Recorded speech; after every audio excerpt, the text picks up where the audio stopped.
Olá, Roberta, Luciano, tudo bem?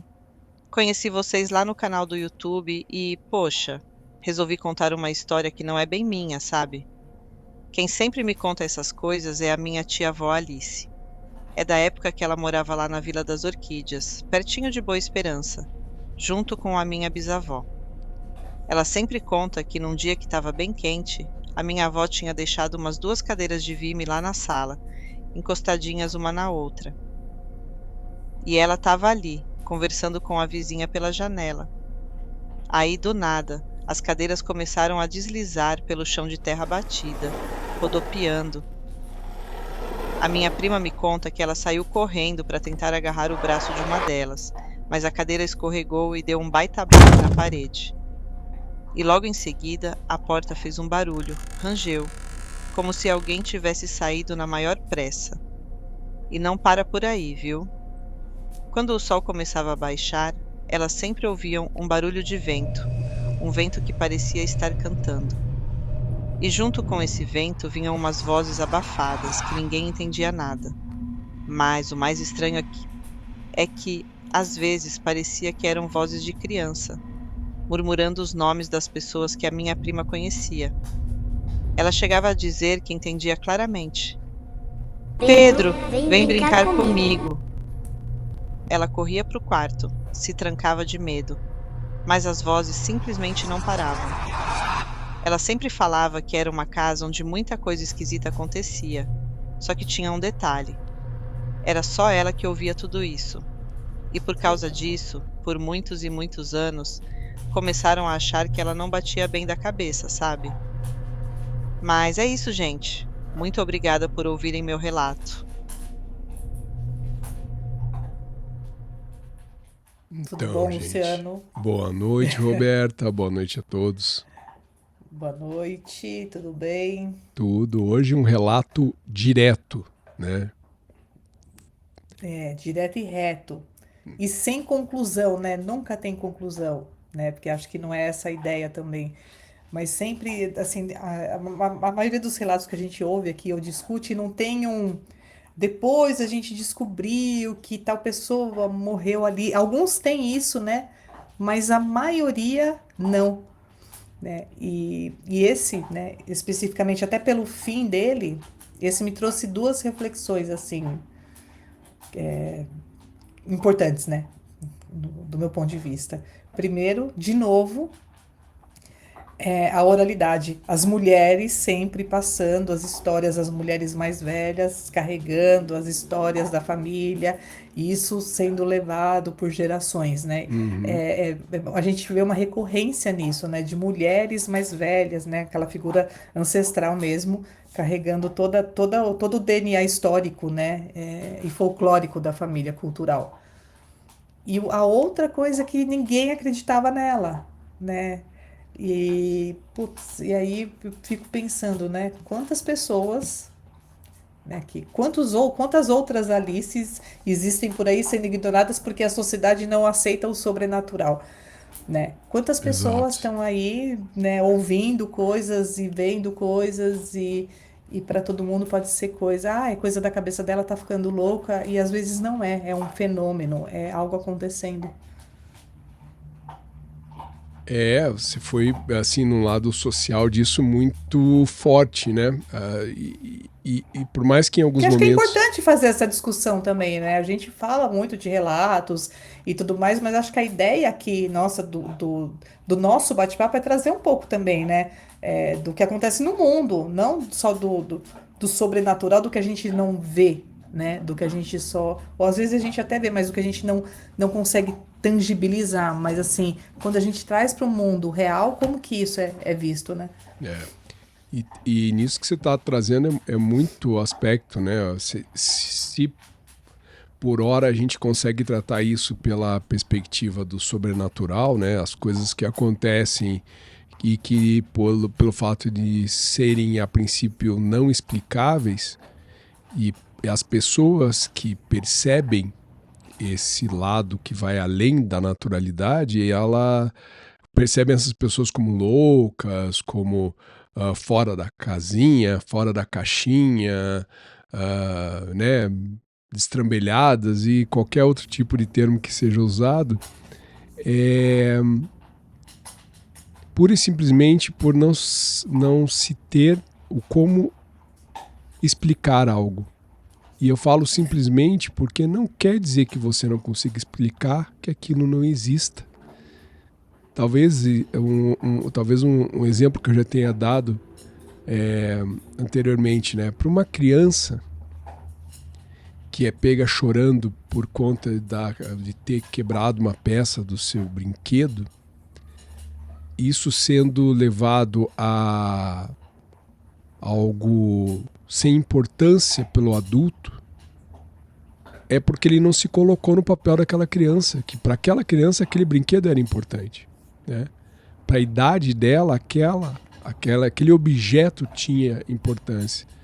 Já em outros aspectos, quando a gente não se coloca no papel do outro, a gente tende a colocá-lo, quando a gente não entende, numa porção do desconhecido, do estranho. Logo, eu não explico, logo aquela pessoa tá doida, tá maluca, né? Eu fiz toda essa volta para pensar também nos aspectos da loucura, que já foi tema de outros pontos de vista nosso aqui, e até com os Zoucas também, né? Dessa questão que a Roberta já comentou em um determinado momento, da loucura. O quanto a loucura é uma forma de não compreender o como o outro enxerga o mundo, né? E não a loucura dele mesmo, né? Então eu acho que o teu ponto de vista aí também, novamente, colabora muito com isso, né? Não é porque eu não entendo o outro que o outro passa não é algo que deva ser levado em consideração enquanto um ponto sério, né?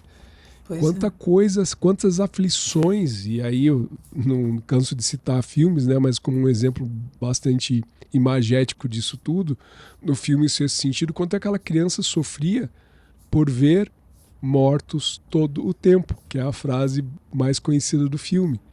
E quantas outras pessoas em filmes de espiritismo, eu não vou lembrar o nome da figura, não é o Chico Xavier, é um outro, Divaldo. No filme eles relatam, né, que ele foi ensinado a não dizer que via para não ser categorizado de louco, e para ele era uma coisa do dia a dia dele normal, né? Então cabe aí essa reflexão bastante importante de uma visão de sociedade, o quanto espero e acredito que hoje seja menor esse percentual de pessoas que não conseguem encontrar voz para suas possíveis aflições e que estejam vinculadas ao paranormal e sobrenatural também, né? Mas aí eu proponho para você, Roberta, a gente entrar, depois dessa reflexão social aqui, entrar nos aspectos dos detalhes aqui, apesar de ser um relato, e aqui trazendo para todo mundo que é um relato bastante enxuto, porque a gente resumiu ele, tem outros detalhes que vieram juntos que a gente resolveu acabar abordando aqui com os nossos comentários, né? Mas a gente entrar aqui já nos aspectos do que acontece, muito concentrado, relato muito objetivo, mas repleto de detalhes, né? Repleto de situações que envolvem ali desde a movimentação da cadeira, o local que ocorre. E aí queria passar para você, né, Roberta, para você iniciar aí teus comentários. Então, eu acho que tem algumas coisas, eu me apeguei às questões bem simbólicas, assim, e do ponto de vista de símbolo mesmo, o que isso representa, né? Uhum. Cadeiras, né?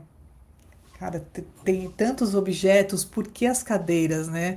Ou é a minha vizinha, né? Que acho que assim, em algum episódio nosso, alguém já deve ter ouvido a vizinha arrastar os móveis aqui em cima. Por que as cadeiras, né? E por que acontece aquela dança das cadeiras? É que eu nunca tinha visto nenhum relato com esse jogo de cadeiras. Eu não sei se você já tinha ouvido alguma coisa, Luciano. E isso me lembra coisas muito esquisitas. Acho que foi aqui, né? Inclusive no Relato dos Ouvintes, que tinha um episódio que o pessoal via caindo pedrinhas no telhado. Caíam pedras, que assim, que é outra coisa também que eu nunca tinha visto. né? Então, qual o símbolo da cadeira? Não sei, né? Será que por serem cadeiras estava querendo passar alguma mensagem? Porque sempre ao entardecer, então isso aí tem uma explicação, né? Ao entardecer é que as almas começam a se manifestar e tudo mais. Aham. E a coisa do vento, né? O vento cantando, né? E É. aí tem também todo, né? Os ventos trazem notícias de outros mundos, né? E sei lá, eu achei pesado para ninguém acreditar, né? E principalmente e a coisa das cadeiras mesmo, que é né, poltergeist, né? Isso. Está se manifestando ali. Como você conta isso para alguém, né? Fala assim, eu tava ali na janela conversando com a vizinha, de repente as cadeiras começaram a dançar ali e tal, não sei o quê. É. Fui lá, segurei uma, beleza, não ficou, né? É difícil contar isso e alguém acreditar, né? É tipo falar que o Lampião se transformava num pé de pimenta, Também, exatamente. né? Que é o que eu... Fica muito mais no mundo do folclore, né? O mundo da mística do negócio do que em um relato de uma experiência real mesmo, né? Verdade? Mas tem algo carregado ali, né? A gente sente, né, que tem alguma coisa, né, alguém querendo se comunicar.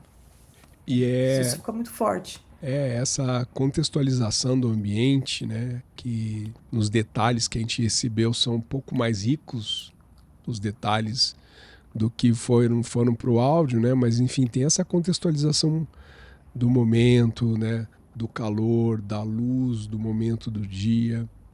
E, ou seja, parece que o ambiente se transforma quando esses fenômenos ocorrem, né?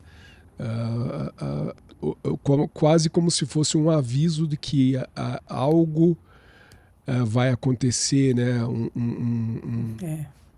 Algo que precede também, né? Sempre tem alguma questão ou um olhar, você olhou para um ponto onde nada te levaria a olhar para aquele ponto, porém a hora que você direciona o teu olhar para aquele ponto, você identifica Algo alguma coisa. acontece. Então sempre tem esse contexto muito mais sensório da gente para algo que vá se manifestar. E já falando da manifestação, e já que você também percebeu como eu as questões das cadeiras, né? É interessante que nesse padrão de estudos ali de fenômenos poltergeist, normalmente os objetos quando se movem, e as cadeiras são muito comuns nesses relatos de poltergeist, Ah, sim. elas têm movimentos que seguem um padrão, né? Bom, se a gente for associar, né, vamos pegar a cadeira, nesse contexto do relato e para a maioria das pessoas, você quando recebe alguém em casa, se ela não vai sentar no sofá, ela vai sentar numa cadeira. Então seriam esses fantasmas, essas almas que estavam ali naquela casa, foram convidadas ou se sentiram à vontade para sentar naquelas cadeiras, né? Ou vou me manifestar através de através de um objeto que entenda-se que tem alguém aqui, né? Ou seja, uma cadeira, poderia ser um cinzeiro, poderia ser um livro, mas não, é uma Nossa, você cadeira me que lembrou de recebe uma alguém. coisa. E Diga. desculpa te interromper, Não, mas eu não, vou não. te interromper porque eu lembrei de algo que num dos nossos, não rituais, né, das nossas festas judaicas comemoradas, que é o Pessa, tem uma série, né, de preceitos que a gente vai vai fazendo ao longo da noite, e um deles é abrir a porta para o profeta Elias. Então, o que é feito? A gente deixa uma cadeira, Uhum. a gente separa, né, no Pessa, uma cadeira para o profeta Elias.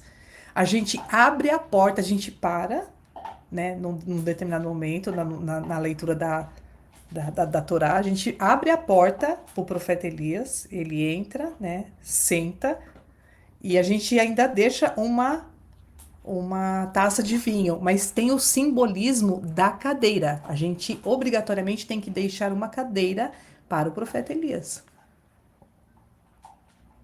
Olha só. É perfeita a tua colocação, quer dizer, simbolicamente é como se eu já estivesse aguardando alguém para sentar ali.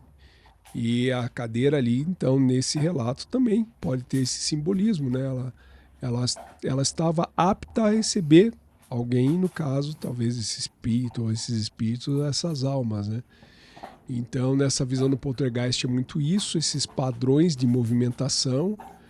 Às vezes está associado também se a gente for pensar em manifestações como espíritos brincalhões, né? Querendo girar as cadeiras, movimentar para dizer, olha, estou aqui. Mas também tem logo em seguida o movimento da sensação de ter alguém indo para a porta da casa, né? Faz o movimento, tenta se barrar a uma das cadeiras e ela escapa e vai em direção da porta como se alguém tivesse saindo dali, né? Se deslocando daquele lugar, né? Então seria a questão ali de ter passado, aí fica uma pergunta para todo mundo, né? Teria sido então esse o recado, né? Estive aqui, queria que vocês soubessem que eu estive aqui e estou saindo em direção à porta, né? Aí alguns céticos podem até perguntar, mas por que um espírito, uma alma se dirigiria à porta sendo o espírito que não tem matéria, né? Ou naquele momento não estava vinculado à matéria? Talvez aí seja uma questão muito mais novamente simbólica, né? Assim como a cadeira é simbólica, a porta é um símbolo de entrada e de saída, né? Então eu estive aqui presente, sentado Separação numa de cadeira, mundos, né? E estou saindo, né? Então fora a percepção que muitas vezes se tem de que espíritos e almas em determinado momento do seu desencarne, não tendo a compreensão de que esse desencarne ocorreu, ele ainda age como se estivesse entre nós, ou seja, até se dirigindo talvez para uma porta, né, para algo assim. Então também tem esse ponto, né? E tem o vento, né? A questão do vento também esse é bem presente também, né? E a gente às vezes ouve, né? Aqui direto, né? Tá ventando, venta bastante. Você ouve aquele cantar do vento, né? Que eu morro de medo. E Parece aí é uma alma, fácil né? você confundir, né? É exatamente isso, né? Só que ela fala que ela ouve crianças, né? É como se as crianças estivessem brincando e ainda chamassem, Pedro, vem brincar comigo. Então, tem uma diferença muito grande do né? E do Pedro, vem brincar comigo. E sabe que uma das expressões uma palavra que gerou a palavra alma é pneuma, que é o respiro. Sim. O respiro primordial. Então, a alma como um sopro divino dentro dos corpos humanos, inflando esses corpos de vida. E o vento pode simbolizar também como pneuma, como esse sopro, né? Só que nesse caso, perdão, só que nesse caso a gente está trazendo alguém falando algo, né? Trazendo um nome, e o nome de alguém que mesmo nos outros detalhes que não foram para o áudio, que chegou até vocês, a gente não recebeu, e sempre fica aquilo que a Roberta falou, algo inconclusivo, né? O que torna rico a possibilidade de a gente poder imaginar a quais outros horizontes poderiam chegar essas histórias, quanto a quem era a figura desse nome, né? Pedro, né? Quem era Pedro para a história dessas mulheres, para a história dessa família, né? Para ouvir e entender, e aqui também entra aquele outro aspecto, né? Então, enquanto para alguns fenômenos poltergeist a manifestação se dá através de movimentação de objetos, marcas no corpo, aqui já se entra numa outra característica provavelmente vinculada a uma mediunidade, se é que a gente pode chamar assim, porque ela ouviu, né, uma voz trazendo algum detalhe, trazendo um nome e trazendo vem brincar comigo. E falando de brincadeira, provavelmente seja uma criança, e eu acho que no inconsciente coletivo de nós, talvez a figura de uma criança enquanto alma, enquanto assombração, seja das mais tenebrosas, né? Porque você... Super. É a mesma coisa que o palhaço, a mesma coisa que a criança, né? Que simbolizam algo gentil, doce, encantador e ao mesmo tempo Só tá que não, né? assombrando, né? Tá trazendo um susto ali na tua vida. E a gente tem um relato que eu acho que essa é a segunda, terceira vez em outros relatos que a gente traz isso também, que é a da de uma das nossas ouvintes, ou especificamente ouvintes do relato dos ouvintes, né, dos Ocas, trazendo uma voz vinda de dentro de um armário, de um guarda-roupa, falando algo muito parecido com isso também, né, Sim, chamando para brincar.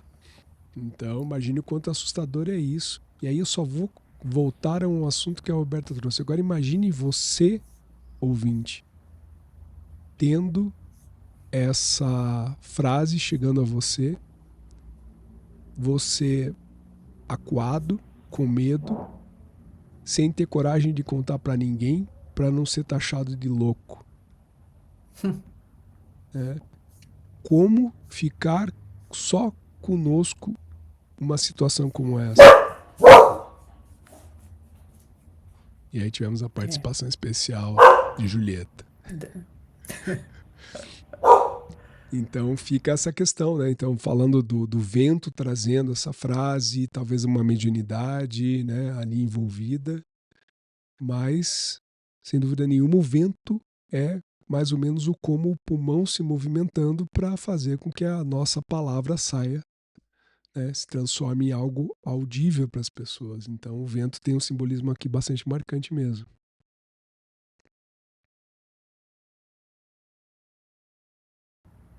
É isso. E agora eu fico pensando, né? Por que será que as vozes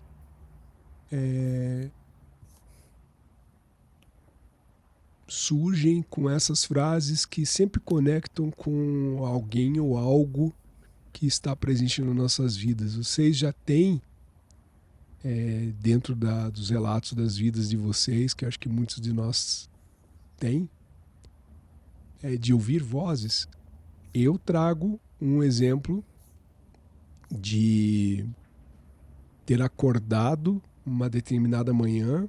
E aí, pela minha idade, eu usava um rádio relógio para despertar, não existiam celulares na época.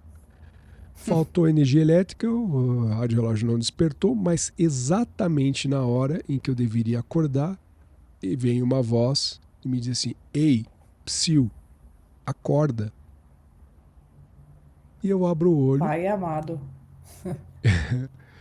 Então, assim, vocês já tiveram experiências com vozes falando algo para vocês? Se tiverem, tragam aqui nos comentários desse episódio, tá? O que É mais que nós assustador, né? podemos trazer aqui? Bom, só falando ainda pelas questões do vento, né? Eu lembro que eu anotei aqui algumas questões sobre o folclore japonês também. Tem quando um espírito, e eu não vou saber pronunciar corretamente, mas deve ser algo parecido como Yurei. Sempre que ele surge, ele é precedido por um vento frio e súbito. Poderia ser o mesmo que ocorreu ali na fila das orquídeas? Tem a questão das orquídeas também, né? Que também carrega. É que não tinham Simbolicamente, né? orquídeas nos lugares, né? É a Vila das Orquídeas, né? E de novo, né? Sempre aquela coisa meio rural, né? Que a gente fala de terra batida, o que caracteriza bastante cidades do interior Uhum, brasileiro, né? uhum. Sempre, sempre, sempre. E são lugares mais silenciosos também, né? Então é muito mais fácil de você observar tudo o que está acontecendo. Aqui em São Paulo, por exemplo, é mais complicado a gente conseguir. A gente acha que sempre está ouvindo vozes porque realmente deve estar ouvindo vozes, é um gritando, é outro, né? Mas no interior, não. Essas vozes, é difícil confundir, né? É mais difícil você confundir porque você está no silêncio, você consegue perceber mais. A calmaria da vida te deixa perceber mais as coisas. É. Isso que você está falando, tanto é uma visão mais real, e aqui, pelo que a gente entende, quando ela cita bisavó, e até pelo tom da voz, a gente sabe que já é uma pessoa talvez mais próxima da nossa idade, a gente está voltando muito tempo. Né? Poderia ser algo Uhum. até mais atual, porque afinal de contas, e infelizmente no país ainda existem diversas casas de pau a pique e com o chão de terra batida.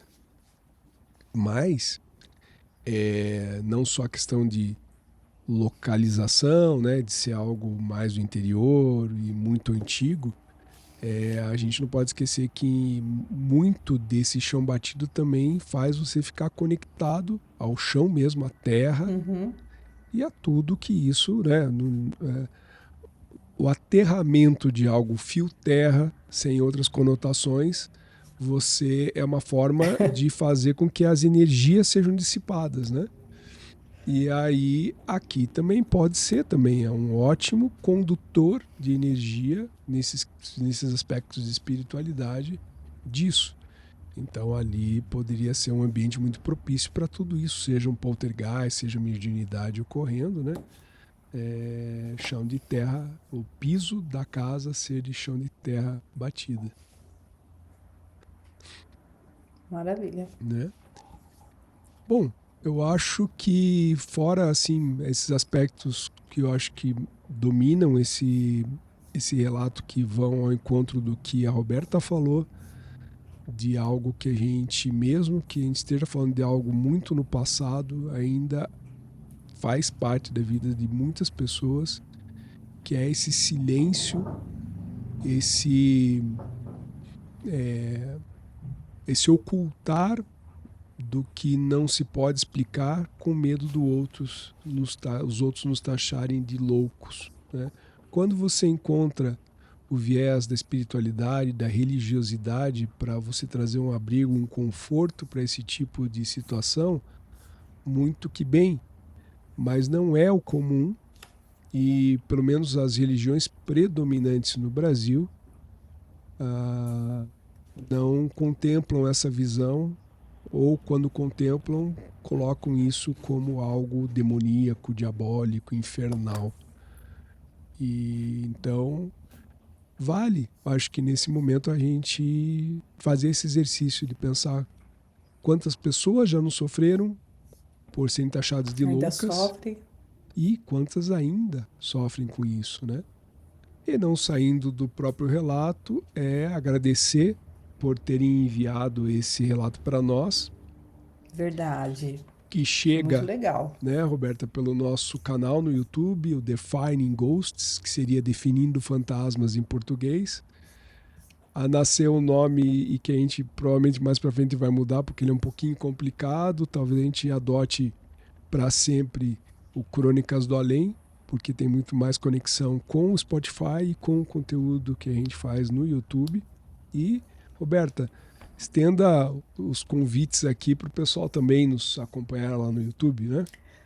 Por favor, gente, siga nosso canal. Tem lá nossas entrevistas. A gente trouxe até uma entrevista que normalmente a gente só faz no nosso canal. A gente trouxe para cá semana passada, que não foi uma entrevista, foi um bate-papo, né? Até falando sobre a morte do Ozzy e todo o simbolismo que ele trazia, ele e o Black Sabbath.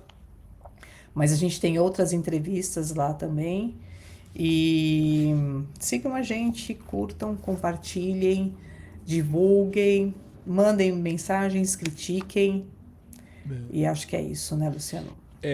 E como último detalhe, para quem gosta de ouvir relatos e quer ouvir relatos de profissionais que têm essa experiência, no nosso canal tem a Josi, que ela é uma tanatopraxista, que cuida dos corpos daqueles que morreram.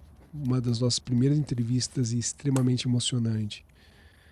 Alguém gosta do lado mais ocultista? Nós temos ali o Bruxo Fagundes, temos o Lorde Iaco falando sobre vampirismo.